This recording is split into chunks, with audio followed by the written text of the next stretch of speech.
harus dibawa ke satu tempat, jangan dibayangkan orang lain. Anda yang dibawa, Anda yang dimandikan oleh orang-orang, Anda yang dikafani oleh orang-orang, dan saat itu pun Anda diangkat di atas kepala orang-orang. Jangan berbangga Anda tidak jadi kemanten. Saat itu Anda akan dibawa ke alam barzah, Anda akan dikirim ke kubur.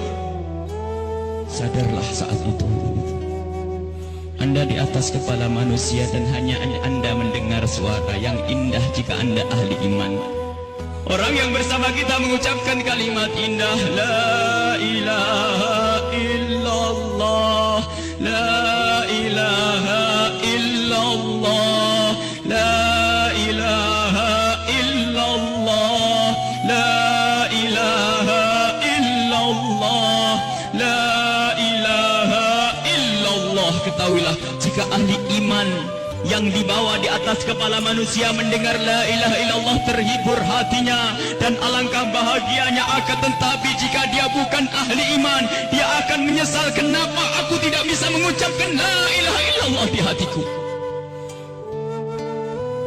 Dia akan dikirim ke alam barzah, Anda kami akan dikirim ke kubur, dan kita pun dibawa oleh orang-orang. Sadarlah. Dan setelah kita sampai di kubur, orang-orang ternyata sudah menyiapkan kita liang lahat. Di situ telah digalikan oleh orang-orang buat kita. Dan tidak lama kemudian orang ada yang memeluk kita, ada yang merangkul kita, dan itu ternyata rangkulan untuk melepaskan kita di kubur. Kita akan dibawa, dimasukkan ke kubur dengan pelan, dan dimasukkan ke kubur dengan pelan. Mana kasur empuk yang pernah kita bangga-banggakan, mana mobil mewah yang kita bangga-banggakan, mana rumah megah yang kita bangga-banggakan itu. Jika ada yang berpesan kepada anak istrinya, tolong bawakan aku bantal yang empuk, tidak akan dibawakan, karena itu bukan milik Anda lagi. Anda tidak berhak lagi memiliki itu semua. Dan yang akan Anda bawa justru yang pernah Anda berikan di saat Anda hidup, bukan yang Anda simpan. Anda akan masuk liang lahat. Sadarilah ini, Anda akan masuk liang lahat. Dan wajah yang di saat Anda dicaci orang marah, di saat Anda diejek orang marah karena Anda merasa dihinakan, ketahuilah wajah yang Anda sombongkan saat itu ternyata harus ditarik kainnya dan ditempelkan ke bumi, tanah asal kita, ditempelkan kita ke bumi. Dan setelah itu pelan ada orang yang menabur di atas kepala kita dengan debu, 1 kali, 2 kali, 3 kali, dan setelah kita 3 kali bukan taburan, tapi akan ditumpahkan air tanah di atas kepala kita, ditumpahkan tanah dan ditumpahkan tanah, sehingga yang kita ketemukan adalah gelap gulita di alam kubur. Seperti yang disabdakan oleh Nabi Muhammad, sungguh saat itu orang di dalam kubur bisa mendengar terompah kaki orang yang berjalan di atas kepalanya. Dan saat itu pun Anda, kami mendengar orang-orang berjalan. Anda dan kami mendengar orang yang melangkah semakin lama semakin jauh. Dan ternyata hanya tinggal beberapa orang, itu anak-anak kita, itu istri kita, itu suami kita. Dan mereka pun ternyata tidak mau bertahan lebih dari setengah jam. Setelah itu pun mereka melangkahkan kaki, dan suara kaki itu semakin jauh. Dan ketahuilah, saat inilah kita memetik amal perbuatan kita di dunia. Saat inilah kita akan merasakan apa yang pernah kita tanam waktu kita hidup di dunia. Anda ahli salat, Anda ahli ibadah, ketahuilah sebelum kedatangan malaikat mungkar nakir, ternyata Anda banyak yang menziarahi Anda, banyak yang datang. Ada yang mengucapkan salam, Assalamualaikum. Anda menjawab, Waalaikumsalam, siapa engkau? Suara itu menjawab, aku adalah solat malammu dulu. Ada lagi yang datang mengucapkan salam, Assalamualaikum. Lalu Anda menjawab, Waalaikumsalam, siapa engkau? Aku adalah sedekahmu dulu. Assalamualaikum. Lalu Anda menjawab, Waalaikumsalam, siapa engkau? Dia menjawab bahasanya, aku adalah kemaksiatan yang pernah engkau tinggal. Aku adalah baktimu kepada orang tuamu. Aku, amal-amal soleh ternyata pada berdatangan. Amal-amal soleh berdatangan menemani Anda, bersama Anda saat itu. Dan Dan ketahuilah, Anda tidak akan gentar dan tidak akan takut di saat berhadapan dengan makhluk Allah yang bernama malaikat Munkar dan Nakir. Anda tidak takut lagi saat itu karena Anda ditemani amal-amal baik. Maka di saat malaikat Munkar Nakir datang, Anda pun tidak bergetar, Anda pun tidak gentar, Anda tidak takut. Dan saat itu malaikat pun menampilkan sesuatu yang indah. Karena apa? Melihat orang ini ditemani oleh hal-hal yang baik, sehingga ia pun mengucapkan salam dengan syahdu, mengucapkan salam dengan penuh keindahan, lalu berkata, Man Rabbuk wa man nabiyuk, dan begitu seterusnya. Anda, kami akan ditanya siapa Tuhanmu, siapa nabimu. Karena di hati Anda ada iman, hati Anda ada cinta kepada Allah dan Rasulnya, di hati Anda ada cinta kepada ulama-ulama Allah. Maka sesungguhnya saat itu lidah Anda akan mengucap begitu mudah. Anda akan menjawab dan menjawab dan menjawab. Dan setelah selesai pertanyaan ini, dan inilah akhir daripada ujian kita dari alam dunia menuju alam barzah. Di alam barzah adalah alam perpindahan dari alam dunia ke alam akhirat nanti. Maka ini adalah alam akhir ujian, dan setelah itu kalau lulus mendapatkan surga, kalau tidak lulus dia mendapatkan siksa. Setelah malaikat bertanya dan lulus, Anda ditanya, dipanggil malaikat rahmat, malaikat pemberi nikmat. Wahai malaikat pemberi nikmat, ini adalah hamba yang soleh, bawalah ini ke surga dan beri nikmat sampai dibangkitkan nanti. Akan tapi sadarlah, di samping sana, di kubur yang satu sana, ada di samping kita ada kubur, di samping Anda ada kubur. Dan di saat orang ini dikubur dan ditinggal oleh keluarganya, ternyata saat itu telah berdatangan sesuatu yang sangat mengerikan, dengan suara yang sangat menyeramkan. Seseram-seram suara di dunia tidak pernah didengar. Seperti saat ini, suara yang sangat mengerikan dan menyeramkan, ketahuilah. Lalu orang ini bertanya, siapa engkau? Suaramu sungguh mengerikan. Suara itu menjawab, aku adalah zina yang pernah engkau lakukan dulu. Suara lebih seram lagi, lalu orang ini bertanya, siapa engkau? Aku adalah tali persaudaraan yang pernah engkau putus dulu. Siapa engkau? Aku adalah solat yang pernah engkau tinggal. Siapa engkau? Aku adalah durhakaku kepada suamiku. Siapa engkau? Aku adalah tempelengan kepada istrimu. Siapa engkau? Aku adalah dusta, dan seterusnya dan seterusnya. Kalau orang ahli maksiat sungguh saat itu ditemani oleh amal-amal jeleknya, dan saat itu sudah takut dan takut dan takut sebelum kedatangan malaikat Munkar Nakir. Semoga Allah menjaga kita dari didatangi oleh amal-amal jelek. Akan tapi kita semua punya amal jelek. Ya Allah, ampuni dosa kami.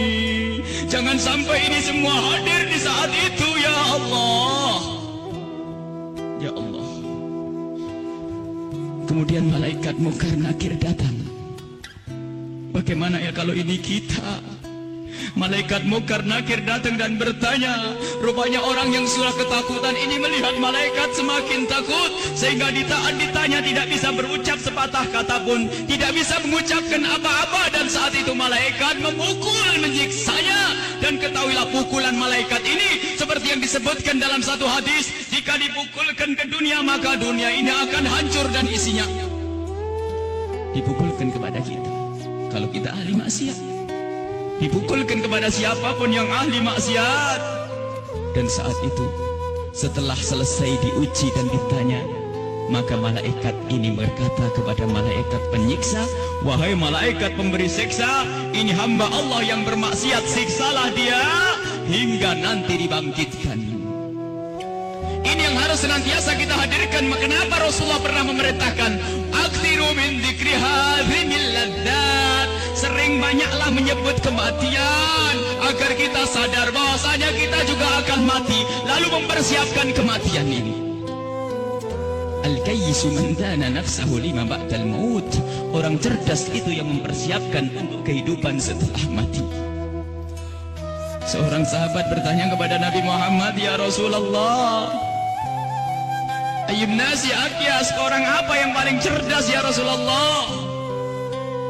Dijawab, aktaruhum lil mauti dzikra, yang paling sering menyebut kematian, yang paling sering mengingat kematian. Wa ahsanuhum lima ba'dahu istidada, yang paling banyak untuk mempersiapkan setelah kematian itu adalah orang-orang cerdas. Dan ketahuilah, siapapun yang selalu ingat kematian itu akan semakin indah tingkah lakunya. Jangan dianggap kalau ingat kematian orang ini akan cemberut. Jangan dianggap kalau orang kematian dia akan selalu muram. Tidak. Orang yang selalu keingat kematian akan semakin indah di dalam berinteraksi dengan sesama. Dia tahu bahasanya senyum kepada istri itu pahala, maka dia akan sering senyum. Dia tahu bahasanya menghargai suami adalah pahala, maka dia akan menghargai suami. Dia ngerti bahasanya tegur sapa, sopan santun, saling kasih dan cinta kepada tetangga itu menghadirkan pahala, maka dia akan bersopan santun dan bersaling kasih. Maka orang yang sering mengingat kematian itu akan menjadikan dia semakin baik di dalam kehidupan ini. Kalau ternyata ada orang mulutnya tajam, tangannya suka mukul orang, yakinlah bahwa dia lupa bahasanya dia akan mati, atau ingat mati tapi tidak sadar bahasanya itu semua akan dituntut setelah kematian.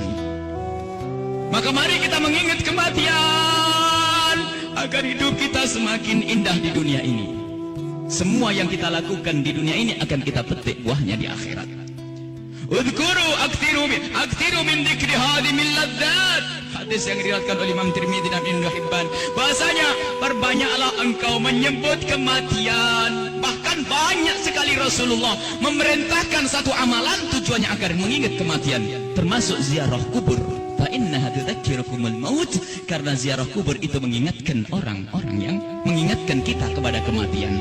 Menyebut orang yang telah mendahului kita dalam iman, mengingatkan kita kepada kematian. Membaca manaqibnya orang-orang saleh itu juga mengantarkan kita agar ingat kematian. Bisakah kita menyusul kepada Imam Syekh Abdul Qadir Al-Jailani? Bisakah kita bisa menyusul Syekh Al-Imam Al-Haddad? Bisakah kita menyusul Sayyidina Al-Baqi Al-Muqaddam dan seterusnya? Ingatlah kematian. Bahkan sampai di saat hendak tidur Rasulullah selalu mengingatkan, hendak tidur ingatlah mati, hendak tidur ingatlah mati. Sehingga disunnahkan kalau orang hendak tidur menghadap ke kiblat sebisa mungkin, lalu meletakkan pipinya di atas telapak kanannya sebisa mungkin. Kalau tidak dibalik, yang penting menghadap kiblat. Dan saat itu jangan lupa untuk membaca zikir, membaca subhanallah seperti yang diajarkan oleh Rasulullah kepada Sayyidat Fatimah Az-Zahra, membaca subhanallah 33 kali, alhamdulillah 33 kali, Allahu Akbar 33 kali, dan membaca doa-doa yang lainnya hingga mata ini tertutup, tertidur dalam keadaan berzikir. Ketahuilah orang yang tertidur dalam keadaan berzikir, jika ia dibangunkan kembali oleh Allah sepanjang ia tidur, ia mendapatkan nilai pahala. Dan di saat tidak dibangunkan kembali, jika tidak dibangunkan kembali oleh Allah, maka ketahuilah saat itu dia mati dengan husnul khatimah. Husnul khatimah, mati dalam keadaan iman. Maka dari itu, ayo kalau hendak tidur persiapkan untuk mati, karena kita tidak tahu bisa bangun kembali atau tidak kita di saat kita tidur. Apakah bakal dibangunkan lagi oleh Allah atau tidak? Sungguh orang tidur seperti orang mati. Digunjing orang, tidak tahu barangnya, diambil tidak tahu, dan seterusnya. Dia adalah seperti kematian. Maka dari itu kalau hendak tidur persiapkan untuk mati. Jangan sampai kita lelap dalam tidur di saat kita lagi asik mendengar satu lagu, katanya lagu pengantar tidur. Apakah tidak takut jika anak kita lagi mendengar satu lagu pengantar tidur, tak taunya anak kita tidak bangun lagi? Kita tidak tahu ternyata yang didengar adalah hal yang semacam itu. Mau kemana dia nanti? Mau tidur bermaksiat, mau tidur ngunjing orang, mau tidur memutus tali persaudaraan. Apakah dia yakin bahasanya besok pagi akan bangun?